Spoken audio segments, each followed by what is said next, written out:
السلام علیکم ورحمت الله وبرکاته. هیله من یم چې ټول به راته روغ جوړ اوسئ. د حساب پنځم درس ده. په تېر درس کې موږ د تقسیم په قابلیتونو باندې بحث کړی و. وویل چې تقسیم قابلیت نه هدف دا ده چې یو عدد موږ ته راکړل شوي وي، رانه غوښتل شوي چې په بل عدد پوره ویشل کېږي او که نه. که چېرته پوره ویشل کېږي نو هدف یې دا چې دا په ورکړل شوي عدد د تقسیم قابلیت لري. د دوو تقسیم قابلیت مو وویل چې په دوو هغه عددونو پوره ویشل کېږي. تقسیم قابلیت په دوو لري چې یویز کې صفر راغلی وي یا جفت رقم راغلی وي. او په دریو مو ویل چې هغه عددونه پوره ویشل کېږي تقسیم قابلیت کې لري په دریو باندې چې د ارقامو مجموعه یا جمع حاصل یې په دریو پوره ویشل کېږي. په څلورو مو ویل هغه عددونه پوره ویشل کېږي کله چې یویز او لسیز د راکړل شوي عدد په څلورو پوره ویشل شي. او په پنځو مو ویل هغه عددونه پوره ویشل کېږي چې د راکړل شوي عدد یویز کې صفر راغلی وي یا پنځه رقم راغلی وي. او په شپږو مو ویل هغه عددونه پوره ویشل کېږي یا تقسیم قابلیت لري چې هم په دوو پوره ویشل شي هم په دریو پوره ویشل شي. مطلب دا چې هممهاله هم په دوو پوره تقسیم قابلیت ولري هم په دریو. او په نهو مو ویل هغه عددونه پوره تقسیم قابلیت لري کله چې د ارقامو مجموعه په نهو پوره ویشل شي. او په لسو مو هغه عددونه ویل چې پوره ویشل کېږي چې په یویز کې صفر راغلی وي. اوس ما ولې د نورو عددونو د تقسیم د قابلیتونو څخه یادونه ونه کوله؟ په دې خاطر چې د هغوی قاعدې زیات وخت نیسي، نو په دې خاطر ما د هغوی له قاعدو څخه یادونه ونه کوله. او که ما ته وویل شي چې یو عدد راکړل شوی وي نو زه څه پوه شم چې دا تقسیم قابلیت لري او که نه. ما باید تېره ویډیو کې دا بحث کړی ده، خو هلته یې ما له ذهن نه وتی و، نو نن پرې یو څه بحث کوم. اوس فرض مثال ما ته راکړل شوی د 420 ما ته وایي چې په شلو تقسیم قابلیت لري او که نه. نو زه به څه کوم؟ 420 به په شلو تقسیموم، باقي به یې ګورم، پاتې به یې ګورم. که صفر راغی نو زه وایم چې 420 په شلو پوره تقسیم قابلیت لري، او که رانغی نو زه وایم چې 420 په شلو د تقسیم قابلیت نه لري. یا هر بل دوه عددونه چې راکړل شوي په همدې طریقه د تقسیم په عمومي طریقه باندې څنګه کوو؟ معلومولی شو. باقي به یې ګورو، که صفر راغلی نو زه وایم تقسیم قابلیت لري، او که نه و راغلی نو زه وایم چې تقسیم قابلیت نه لري. نن په تجزیه غږیزو په LCM HCF او GCD باندې بحث کوو. تجزیه څه ته ویل کېږي؟ فرض که ما ته یو عدد راکړل شوی 40، زه دا عدد داسې لیکم 6 ضرب څو 4 دلته څو کېږي؟ 6 ضرب 4 40. اوس چې زه دا 40 عدد مې په دغه شکل ولیکم، ضرب په شکل مې ولیکم، دا 6 4 ته د 40 څه وایي؟ ضربي اجزا وي، یا هر یو ته ضربي جز ویل کېږي او دواړو ته ضربي اجزا وي، جمع ضربي اجزا وي. دغه شی چې یو عدد ما ته راکړل شوي زه د ضرب په شکل لیکم، یعنې ضربي اجزاو د ضرب په شکل یې لیکم، چې ضرب یې کړم بېرته ما ته دا راکړل شوی عدد راکړي، نو دلته زه وایم چې دا عدد څنګه کړم؟ تجزیه کړم. یا پر د مثال یو عدد راکړل شوی ده 50، زه داسې لیکم 2 ضرب 25.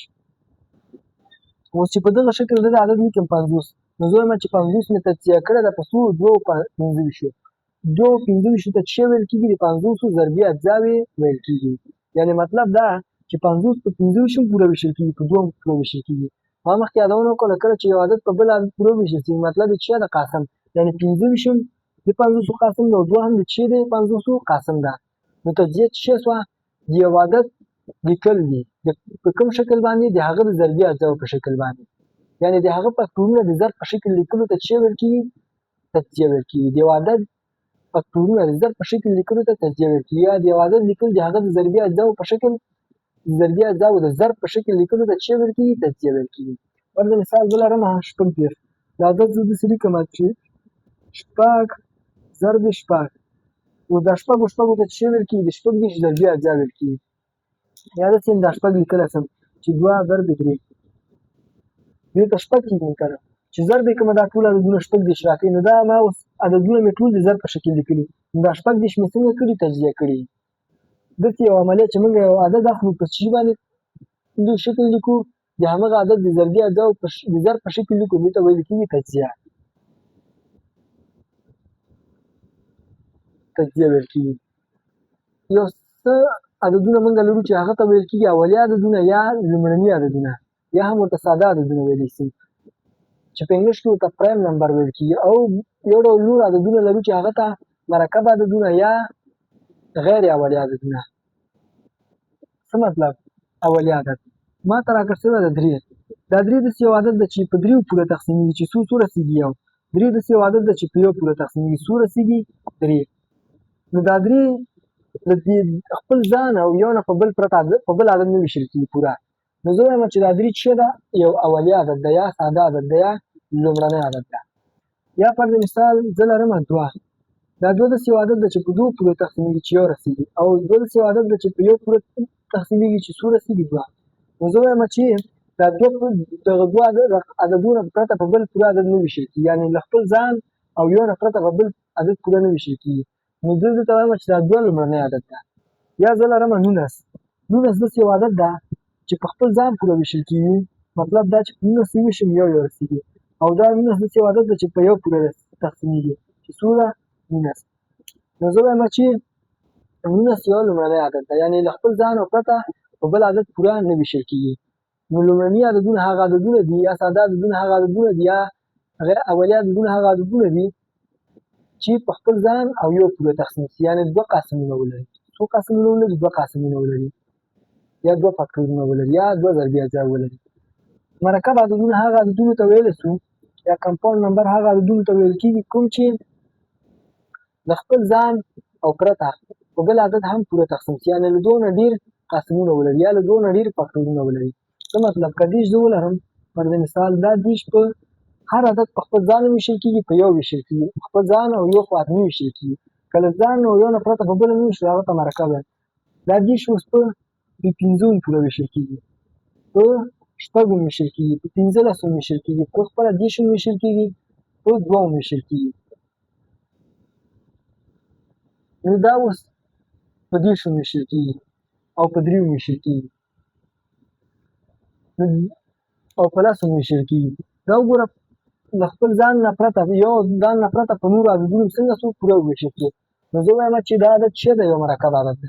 نو مرکب عدد هغه عدد څو چې له یو خپل ځان نه پرته په بل عدد هم څنګه سي وویشل سي، یعنې له دوه نه ډېر قسمونه ولري، یا له دوه نه ډېر فکټورونه ولري. په یوازینی لومړنی عدد چې جفت ده هغه څو ده؟ دوه ده. لومړنی یوازینی عدد چې جفت ده هغه څو ده؟ دوه ده. نو موږ داسې جفت عدد نشو پیدا کولی چې هغه څه اوسي؟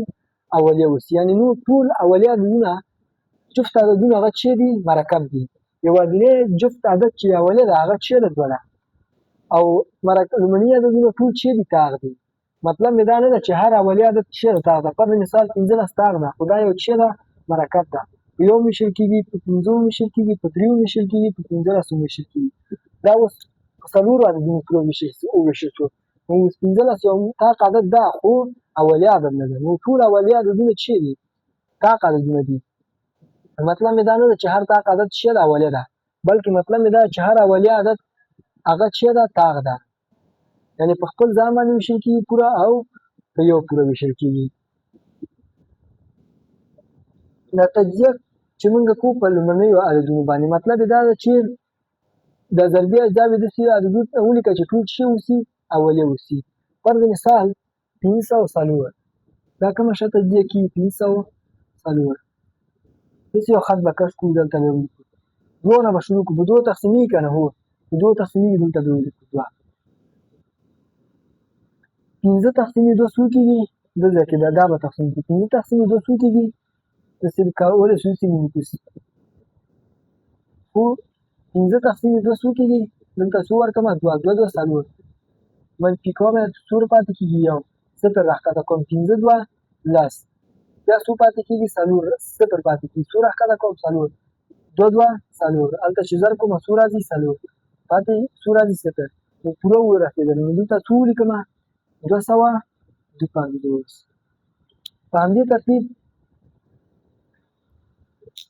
دا په څو ویشل کېږي؟ بیا په 2. یو هېڅ کې 2 راغله، په 2 ویشل کېږي. نو دغه ځای کې موږ په ذهن کې داسې کوو چې 2 تقسیمې 2 څو کېږي؟ څو رسېږي؟ 1. 15 تقسیمې 2 څو رسېږي؟ 2. 2 2 4. یو پاتې کېږي، هغه یو ته څو راښکته کړو؟ 2. 6 ضربې 2 12. بیا په څو کېږي؟ په 2 کېږي. یو نه ویشل کېږي، نو څو ورسره یو ځای کوم؟ 2. 12. 6 ضرب 12 تقسیمې 2 6. څو راښکته کومه؟ 6. 3. 6 تقسیمې 2 3. دا اوس په څو کېږي؟ په 3 کېږي، په 2 نه کېږي. 2 ضربې 3 6. یعنې 6 تقسیمې 3 2 او 3 تقسیمې 3 1. دا بیا په څو کېږي؟ په 3. 3 یوویشت یعنې یوویشت تقسیم درې څو کېږي څو رسېږي اووه دا اووه په څو کېږي بیا په اووه کېږي یو په اووه کې اووه اووه تقسیم اووه یو رسېږي اووه تقسیم اووه یو رسېږي نو 500 څلور مې تجزیه کړه په څو دوه ضرب څو دوه ضرب څو دوه ضرب درې ضرب درې ضرب اووه ګوره دا ټول پکې چې دي لومړني عددونه نو 500 مې چې په شکل ولیکه د ضربي اجزاو په شکل چې دغه ته څه ویل کېږي دې عملیې ته تجزیه دا عدد چې مې په دغه شکل لیکلی نو دویم چې 500 مې تجزیه کړی ده په هغه عددو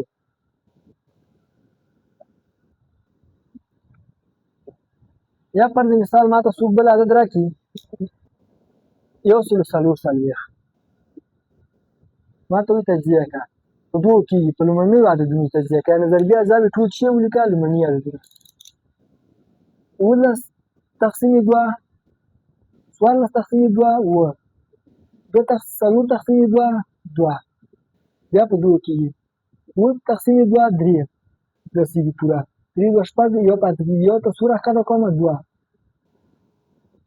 12 کېږي 12 تقسیم 2 شپږ بیا په څو کېږي په 2 اووه 3 تقسیم 2 یو رسېږي پوره یو پاتې کېږي یو ته څو راښکته کومه شپږ 14 کېږي 14 تقسیم 2 8 بیا په څو کېږي په 3 کېږي دا په 2 بیا هم کېږي 18 تقسیم 2 9 بیا په څو کېږي په 3 کېږي په 2 نه کېږي 3 3 9 یعنې 9 تقسیم 3 3 بیا په څو کېږي په 3 یو په 3 کې 3 یعنې 3 تقسیم 3 یو یو سلو څلور څلوېښت مې تجزیه کړه په څو 2 ضرب 2 ضرب 2 ضرب 2 څلور دانې شول ضرب 3 ضرب 3 دلته چې ویل کېږي یو سلو څلور څلوېښت مې په لومړنیو عددونو تجزیه کړي یعنې ضربي اجزا مې ټول چې دي لومړني عددونه دي تجزیه چې شوه یو عدد لیکل د هغه د لومړنیو د ضربي اجزاو په شکل د هغه د ضربي اجزاو په شکل دا څلور څلوېښت مې کولی خو داسې مې لیکلي وای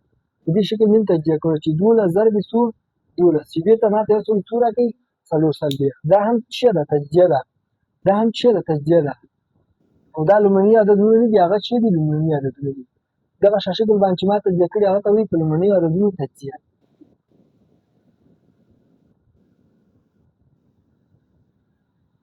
LCM چې ته ویل کېږي LCM ته راځو LCM فرض که ماته یو عدد چا راکړی 40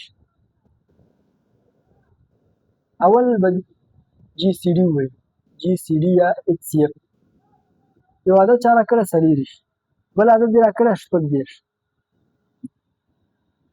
دا 40 اوس په کومو عددونو پوره تقسیمېږي قسمونه یعنې کوم عددونه دي یو په یو ویشل کېږي پوره بل په دوو ویشل کېږي په دریو پوره ویشل کېږي په څلورو پوره ویشل کېږي په شپږو پوره ویشل کېږي په اتو پوره ویشل کېږي په 12 پوره ویشل کېږي په 40 پوره ویشل کېږي یعنې د 40 قسمونه کوم دي یو دوه ده درې ده څلور ده شپږ ده اته ده 12 ده 40 ده مطلب چې شی فکتورونه قسمونه یعنې دا 40 په دغو پوره ویشل کېږي او همدارنګه دا 30 اوس په کومو پوره ویشل کېږي په دوو پوره په یو هر عدد ویشل کېږي په یو ویشل کېږي په دوو ویشل کېږي په دریو ویشل کېږي په څلورو ویشل کېږي نه په نهو په اتو ویشل کېږي که نه په اتو نه ویشل کېږي په څلورو ویشل کېږي په نهو ویشل کېږي په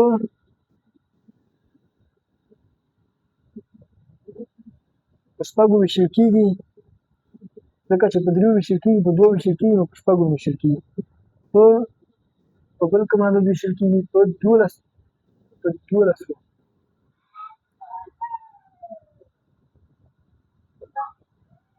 بالکل په 12 ویشل کېږي په 12 ویشل کېږي او په 18 ویشل کېږي او په 14 ویشل کېږي په دغه عددونو دا څنګه ده ویشل کېږي اوس په دې کې دا دواړه هممهاله په کومو عددونو پوره ویشل کېږي یعنې 40 او 14 په کومو پوره ویشل کېږي 40 او 14 په یو ویشل کېږي په دوو هممهاله ویشل کېږي په دریو په څلورو په شپږو همدارنګه په 12 دواړه ویشل کېږي نو دلته څه ویل کېږي مشترک قسمونه 1 2 3 4 او شپږ همدارنګه څو دي 12 دا چې دي مشترک قاسمونه یا کامن فاکټورز دي کامن فاکټورز دي دا هغه عددونه دي چې دا شپږ دېرشم پوره ویشل کېږي په څلور دېرشم پوره ویشل کېږي دې ته مشترک قاسمونه وایي اوس جیف یا هایست کامن فاکټور څه ده لوی مشترک قاسم څه ده یا greatest common divisor دا اوس څه ده دا اوس هغه عدد ده غټرین قاسم ده دوه یا څو مشترک دوه یا څو عددونو کې چې هممهاله په دوه عددونو وویشل شي او له دې نه بل غټ عدد مشترک په دې کې نه وي اوس ګوره 12 باندې څلور دېرشم ویشل کېږي 12 باندې څلور دېرشم ویشل کېږي او شپږ دېرشم ویشل کېږي نو زه وایم چې 12 د څلور دېرشم قاسم ده د شپږ دېرشم قاسم ده او د دواړو مشترک قاسم ده دلته چې غټ عدد موږ نشو پیدا کولی چې هم په څلور دېرش وویشل چې هم په شپږ دېرش یعنې داسې مشترک عدد موږ نشو پیدا کولی چې دواړه عددونه پرې وویشل شي او غټترین هم وشي نو مشترک قاسم لوی مشترک قاسم چې ته ویل کېږي هغه عدد ته ویل کېږي چې دوه یا څو راکړل شوي عددونه پرې وویشل شي پوره او په دې دواړو کې مشترک وشي په دواړو کې څه وشي یعنې د دواړو قاسم وشي او په قاسمونو کې د دواړو مشترکو قاسمونو کې غټترین قاسم وشي ګوره اوس په شپږو ویشل کېږي خو شپږ کوچنی ده دواړه په شپږو ویشل کېږي خو کوچنی ده پکې LCM چې ته ویل کېږي یا کوچنی مشترک مضرب څه ته ویل کېږي همدغه څلور دېرش او شپږ دېرش عدد په نظر کې نیسو د ده مضربونه لیکم څلور دېرشو مضربونه څو دي یو خو خپله څلور دېرش ده په یو کې چې ضرب کوم څلور دېرش ده په دوو کې چې ضرب کوم څلور دېرش ضرب دوه څو کېږي اته څلوېښت څلور دېرش ضرب درې کوم څو راځي څلور درې 12 یو حاصل درې دوه شپږ شپږ یو اووه همداسې څلور دېرش ضرب څلور کومه څو راځي څلور شپاړس یو حاصل څلور دوه اته اته یو نهه شپږ نه دي همداسې ادامه لري دا څلور دېرش مضربونه هر طبیعي عدد کې چې زه ضربوم د څلور دېرش یو مضرب ماته راځي مضربونه بې شماره دي اوس شپږ دېرش راځم شپږ دېرش هم په څو ضرب کې ضربوم په یو کې ضربوم یو مضرب یې څو شپږ دېرش شپږ دېرش په دوو کې ضربوم یو مضرب یې څو کېږي شپږ دېرش ضرب دوه اویا شپږ دېرش په څو کې ضربوم په دریو کې شپږ درې اتلس یو یې حاصل درې درې نهه نهه یو لس یو سلو اته بل مضرب یې څو د شپږ دېرشو یو شپږ دېرشو یو دوه اویا سو یو سلو اته سو او بل شپږ دېرش ضرب یې څو کومه څلور کړ څلور شپږه څلور دېرش درې څلوره دولس دوه څوارلس یو سلو څلوېښت همداسې که زه په هر طبیعي عدد کې دا عدد ضربوم شپږ دېرش نو یو مضرب یې څنګه کېږي ماته لاسته راځي اوس مضربونو شمېر خو ما ویل چې څه ده بې نهایته ده دا څلور دېرش او شپږ دېرشو کې دواړو کې مشترک مضرب څو ده یعنې داسې یو عدد کوم ده چې هممهاله په دواړو پوره تقسیم شي په څلور دېرشو پوره تقسیم شي په شپږ دېرشو هغه څو ده دوه اویا اوس په دواړو کې مشترک هم ده او څه هم ده کوچنی ده داسې یو بل کېدای شي وړاندې موږ لاړ شو نور مشترک عددونه څنګه شي پیدا شي لږ وړاندې زه لاړ شم کېدای شي نور څه شي مشترک عددونه پیدا شي چې په دواړو باندې څنګه شي په څلور دېرشو او شپږ دېرشو پوره تقسیم شي خو هغه بیا څنګه ده له دوه اویاو نه به غټ وي نو زه وایم چې دوه اویا داسې یو کوچنیترین عدد ده چې په ورکړل شوو عددونو باندې هممهاله څنګه کېږي تقسیمیږي یعنې دواړو مضرب ده د څلور دېرشو او شپږ دېرشو مضرب ده دوه اویا نه بل اوس داسې وړوکی عدد موږ نشو پیدا کولی چې هم په څلور دېرشو پوره تقسیم شي هم په شپږ دېرشو که فرض مثال ماته وایي بل عدد یې کوم یو ده چې دوه اویاو نه غټ وشي نو په څو کې ضرب کړه په دوو کې ضرب کړه دوه څلور دوه څوارلس بل عدد پکې څو ده یو سلو څلوېښت فرض مثال هغه ته ده وړاندې ادامه ورکړمه څلورو پورې مې ضرب کړه شپږ نوي راغی پنځو کې ضربوم څلور دېرش ضرب پنځه پنځه څلوره شل دوه یې حاصل پنځه دولس لس دوه دولس یو بل مضرب یې څو شو یو سلو شل څلور دېرش ضرب څو کومه شپږ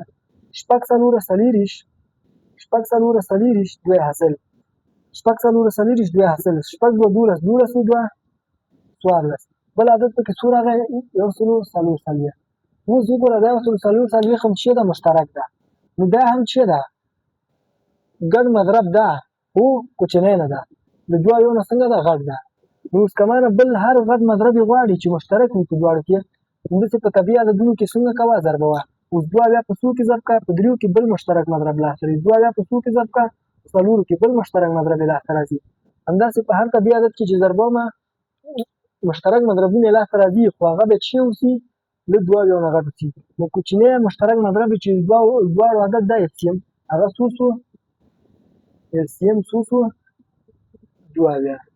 دوه یعنې داسې یو عدد ده چې هم په 40 ویشل کېږي هم په 14 نو LCM نه هغه عدد مراد ده چې دوه یا څو عددونو کې دوه یا څو عددونو هممهاله تقسیم شي او له ده نه بل کوچنی عدد نه اوسي چې په دواړو کې مشترک اوسي